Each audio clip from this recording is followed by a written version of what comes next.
Welcome everybody.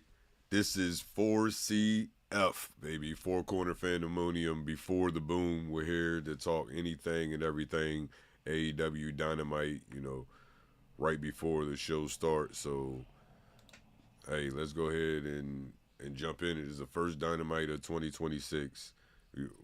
We're in what? Where we at this week? Tulsa, Tulsa, Oklahoma. We're in Tulsa, Oklahoma this week, so it should be a nice crowd. Um, Jim Ross is coming back to commentary for the year. I'm not sure if it's permanent or if he's just stopping in because it's the first one of the year, but that should be real nostalgic and real dope. We also got Willa Nightingale, Willow, the new TBS champion, champ, double champ is gonna be in the building with her celebration and everything. We got MJF snaking his way into the title scene. And the new champ, he's gonna be making an appearance tonight. So I mean, like here in the future, I would like to get people to come in. We all chat about it, talk about it, go over the match cards, give predictions and stuff. But it's a fairly new show. Don't nobody know me. Don't nobody know about it. So we're just gonna start it off with this, going over everything for the night. Break down what we can and what we can't. We just gonna enjoy 8 o'clock Eastern time. First match we gonna talk about. Hey man, we got the lights out match with Hangman and Swerve versus the Ops. Hook and Powerhouse. Look, this is gonna be a real good match, I believe, because I mean anything goes lights out. You know, it's gonna be blood, it's gonna be gore, it's gonna be everything AEW gives us that we love from them that we don't get from anywhere else on live TV. But is the the chaos is gonna be real crazy because Swerve and Hangman feel like they got gypped out of the title, and you know by MJF coming in, snaking his way in, and then Samoa Joe already having his goons having his back, so they feel some type of way anyway. They're violent men. They always want to fight, and they don't really need a reason, but you gave them one. But the how you think Swerve and Hangman is gonna work together? I mean, I know they've been working together so far, but they got their own story. I mean, man did burn his damn house down, so you really can't jump and say, oh, they're gonna be perfect together from here on out. It's gonna be some little discord, but we're not gonna see that probably right now because their togetherness is for a purpose. So it's like as soon as that purpose is over and it gets a little stagnant, that's when you'll see that rift in between them. It might not turn out into another match, but it'll be interesting. It's definitely gonna be interesting. But that's gonna be a great match. I can't wait to see that one. Um, I got Swerve and Hangman winning, of course. It's gonna be outside interference. Joe's probably gonna get involved. Is Shibata, if he's in the building, he's gonna get involved. So I mean, it's gonna be a lot of mess going on. But I got a feeling that they're gonna pull it out. But next match we're gonna talk about is John Moxley and Shelton Benjamin for the Continental Championship Eliminator. So Eliminator match basically means if Shelton Benjamin wins, then he gets a future title shot guaranteed. I don't know if it's exactly next week or he just basically gets to call his shot on his future title shot. But the thing I love about this match is you can't get rid of John Moxley no matter what from week to week. The guy don't want to take no weeks off. He whether he's hurt or not, he's out there and he's always giving you 100% no matter what. I love the fact that John Moxley takes pro wrestling as serious as he does. But also Shelton Benjamin. Shelton Benjamin's a freaking monster, man.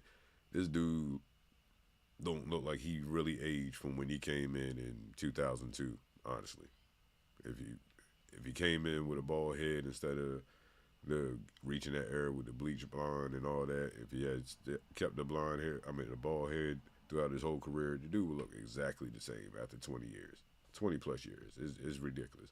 This is gonna be a great match. I got a feeling that I got a feeling Shelton might actually take this one. John Moxley don't mind losing. Losing doesn't hurt him. Every time he loses, and everybody thinks that the Death Riders are gonna jump on him and turn on him, it never happens. I don't. I think they respect wins and losses. Is the fight for them. They don't care if they're winning or losing. If they're conditioning pro wrestling to be done the way they want it done, they don't care. They want to build you up to be able to beat them up in the ring like they're supposed to. That was the whole point of the Death Riders taking the title away to change the company. But you don't have to do all that with Shelton Benjamin. Shelton Benjamin can beat you in a number amount of ways. He can wrestle you in a number amount of ways. So you ain't really got to do that for him. But yeah, like I said, I think he might pull this one out. I don't know if he's gonna actually win the title on doing a rematch. It might be some buffoonery, but I think he might pull this one out. This is gonna be a real good match. And yeah, Moxley, I got a feeling is gonna take that title for right now and elevate it way more than what it was. It was with the tournament. It's always been a very elusive title and one that's respected and everybody wants to get in the company and everything. But I got a feeling he's gonna make it really worth way more than what it was meant to be worth by him having it and defending it and everything. Next up, we got the All H World Championship. Okay, Bandito, the champion, against Sammy Guevara.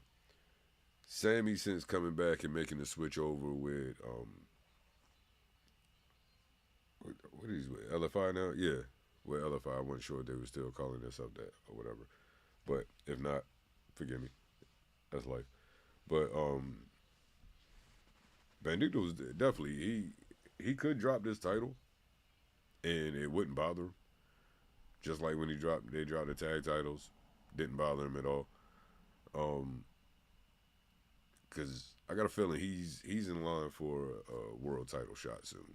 Like Bandito has really stepped up his game, and his performance has been like off the chain, especially when he just was thrown in a basically thrown in the tag team with a dude that wrestles nowhere near his style, and they made that shit work, made that shit look tremendous. They came up with a finishing move that was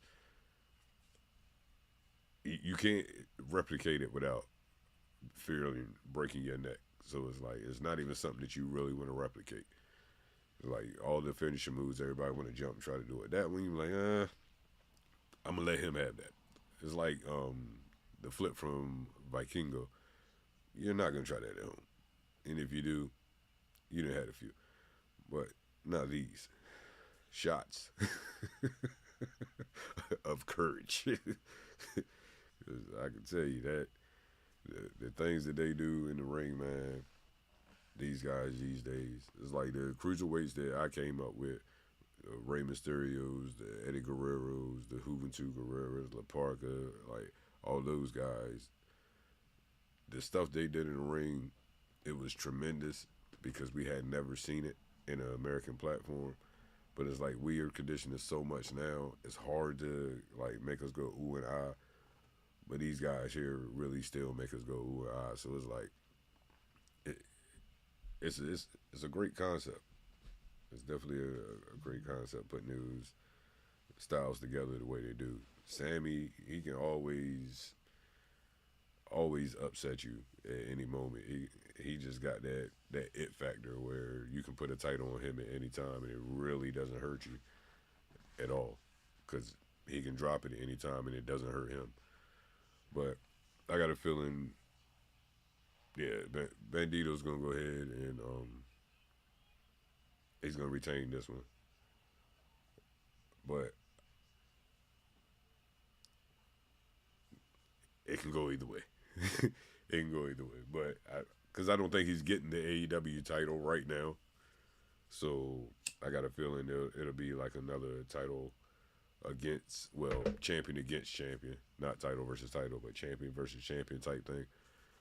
And with him and MJF, he'll take the L, but it's gonna elevate him even more.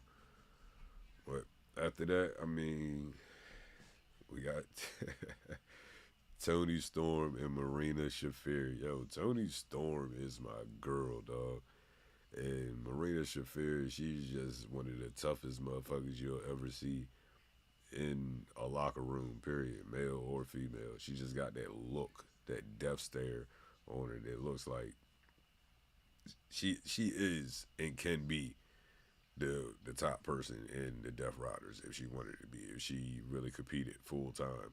Not a lot of them that can take that physicality, and not a lot of them is actually on her level in the ring because it's like she's a grappler. She'll get in there and twist you up, tear you down, beat you up, and stuff like that. There's not a lot of wrestlers that can match that style.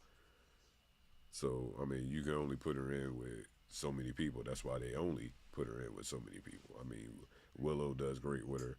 We're gonna. This will be my first time seeing her and Tony go 1-on-1, but I got a feeling Tony can hang with anybody. Tony does her thing in any style, any match. It don't matter. Tony can transition and do whatever. So eh, Tony Storm's gonna take this one, but it's definitely gonna be a good fight.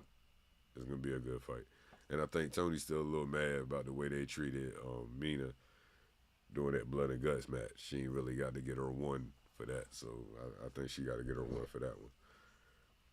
And in trios, match, we got Jack Perry and Jet Speed against the Demand. Yo, the Demand really done came a long way. The freaking Bishop Khan and Toa Leona being beside Ricochet really brought them up. So I mean, this is gonna be a good match because Jet Speed, it's like they came out the gate, signed a contract, and then just blew the hell up. I had no idea who Kevin Knight was until his first match, and after his first match, I was one of his biggest fans. That dude jumps up and down like he got fucking rubber bouncy balls in his knees. Is ridiculous. And Speedball Mike Bailey, I had seen him before, so I was already a fan of him and his style and everything. The fact that this dude just does that basic standing moonsault knee drop into somebody, man, that shit is ridiculous. And back in the day, I would try that. Not now, though. Not now. But yeah, this is gonna be real fast paced, hard hitting. Cause I mean, it's no other match you can have but a fast paced match and a hard hitting match with these guys. So, uh, long term, this is gonna be real good for the trios like division because it gives way more like people that can be in it and vie for the titles. But I got a feeling Jet Speed and them are gonna take this one. Jet Speed and Jack Perry, they're gonna take this one. The Demand really don't need it. I mean, Ricochet, he got his title. The man really don't need a whole bunch of wins. I mean, they're heels. They can get beat, come back, keep talking shit, and people still gonna boo them, and they're still gonna do their job. But yeah, I'm not quite sure what the what you call it, the order is gonna be and everything. I'm pretty sure that it'll probably be like it is with the main event being a lights out match. But either way, man, it's gonna be a great night. I want to see what Willow got to say. You know, going forward to the locker room. I want to hear what nonsense MJF comes up with and what he got to say to Dan Bandito and everything, or you know, if he's even looking towards Bandito or looking past him. We don't know. He might be looking past him and might not even say nothing to Bandito tonight. But JR, that's gonna be real good coming on. That's gonna be real nostalgic for people to have like that voice back and those different quotes that we used to hear back in the day. You know, start off the new year and everything. But it's gonna be a real great night. Like I said, I'm gonna try to do this every Wednesday just to get some positive prediction and positive stuff out about wrestling. Everybody want to be so negative now, man. I'm really getting tired of that. So I want to get a positive platform out there. Everybody come have fun, talk about wrestling, and just have a good time until, you know, we get a chance to watch it live. Not doing any watch parties or anything like that right now. Just the pre-show. So I mean, this has been the first episode of 4CF before the boom. Hey, Dynamite will be on soon. Everybody link up with me next week, 7 p.m. Eastern Time. I'll be right back here, blunt lit, waiting for y'all so we can get lit and talk about wrestling. All right. Hey, enjoy Dynamite. Everybody have a good night.